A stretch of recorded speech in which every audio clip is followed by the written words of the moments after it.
I don't remember signing over my identity.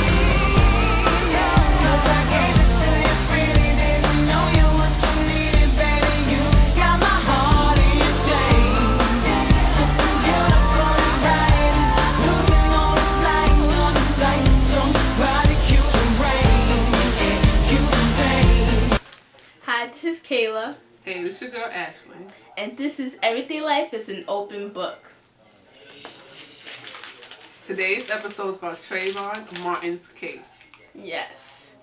It's a case that's like everywhere. Like everybody's talking about it. It's really an issue. And I think it's like raising like some racial wars and stuff, which I definitely don't want to raise today. So when you watch this episode, don't think that we try to raise some racial wars or anything like that. As far from the case, we just want justice for Trayvon Martin because it's something serious. It's an issue. You know, it's an issue. It really is. Justice has not been served, like she said. Mhm.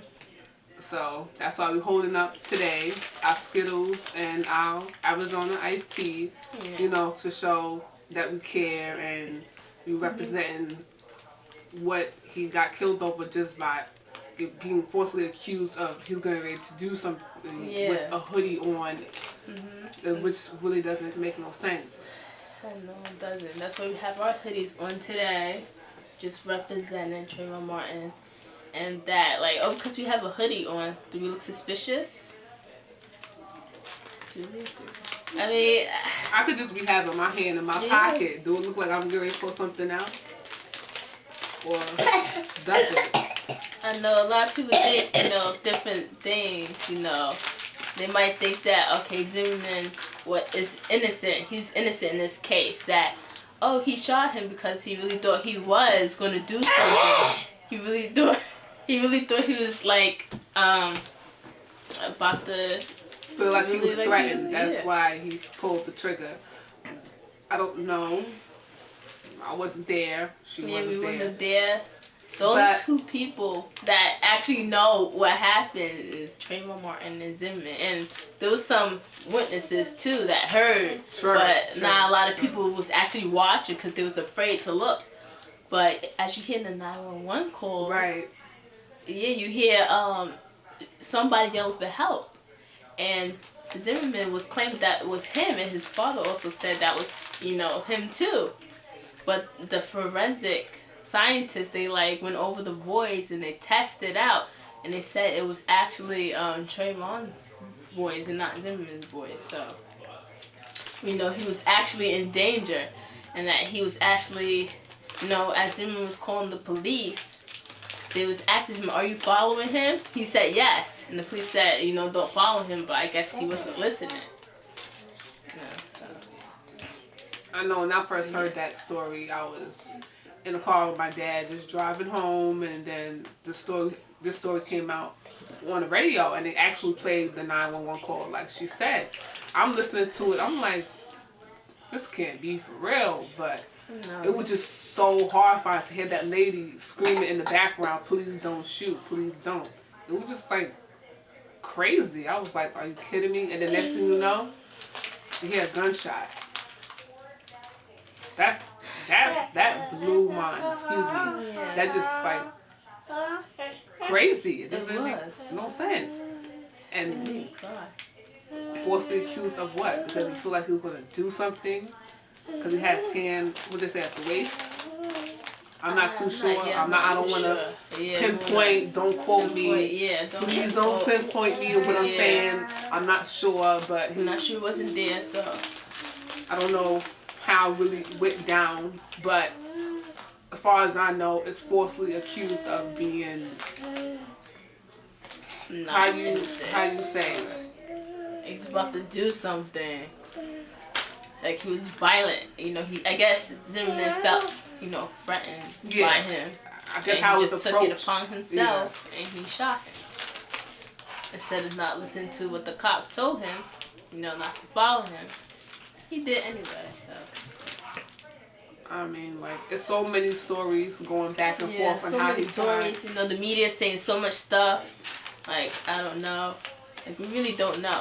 We just want justice for Trayvon Martin. That's all That's it really is. That's what we want. We don't want to, like, raise any racial wars, nothing. We just want peace. That's what God wants, peace for us. Yeah. He did not save humanity for it to be like this. He just wants peace. It's really sad. It is. Really sad. Not words can really explain. Yeah, no words can really explain. Just don't know. Because to hear about your son getting murdered that way, Yeah. it's just not a natural cause of death, like, you know, like in the hospital or you're sick. it's This not is like something that. like a bullet to your chest. Yeah, he got murdered. Like, who wants to hear that from who wants to hear about that from anybody, any police saying that, oh, your child's been shot or whatever? Because who wants their kids to go before them? Yeah, nobody wants to bury their child before them. That's why you never hear, like, okay, when a spouse loses their husband or wife, you call them what, a widow? Widows. Yeah, widow. And when a child loses their parent, they're called orphan. But there's no words to describe a parent losing their child. There's no words. Because it shouldn't even be like that. Yeah, It shouldn't. it's really sad because I would want my children to bury me before I have to bury them. Yes. Because I don't want to see my kid in the casket. Why? It's I don't know, I don't want to see it, period. I don't really have words to say. I just know I don't want to see it. I mean, for anybody. For anybody. You can't imagine it. Anybody with children, kids, grandchildren, nieces and nephews. I don't want to see nobody like that in a casket. It's just the world that we live in, you know. That's the world sometimes. So we really want to hear your thoughts and opinions on what you have to say about this case. So if you have a drawing, a picture, or a poem, or like you have video response, a comment, just let us know. Tell us. We'll definitely like to hear from you. And we'll be sure to shout y'all out on the next film of this episode. Everyday Life is an Open Book. And we'll say thank you to your responses and, you know, say your name and we'll show that love right back to you. Yeah. Okay, so guys, this is the end of our episode. Say bless and say peace. Bye.